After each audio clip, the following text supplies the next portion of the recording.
Hey everybody, Greg Lochner here for Pleasant Valley Outdoors. I've run into a problem. I've got a fiberglass truck cap that goes on my truck and I've always have a hard time finding enough people to help put the thing on. So what I did, I come up with a solution, so it's a one-man operation now. When we're done hauling our fifth wheel with the truck for the season, I like putting the cap on it for the winter, haul our hunting gear in it. So what I did, since I've already got a tractor with a front end loader and a set of forks, I built this framework here, and I'll show you how it goes on in a minute. A couple of 2x6s for the bases. I build these risers up here, 2x4s, and they'll actually go inside the cap. They'll grab it, pick it up, and I can position it wherever I want, drive it, set it right on top of the truck, do it pretty easy, haven't damaged anything yet. So I'll show you how it goes on here. It's pretty simple.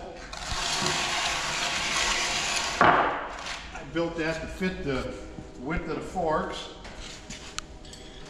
And I just put a couple of C-clamps on here, and that's all it takes to hold it.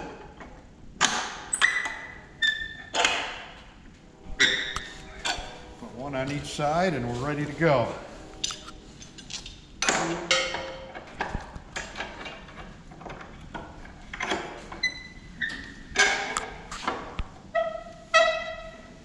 Okay, now I can take it. I got the cap up on a rack here on the wall so it's out of the way in the summer when I'm not using it.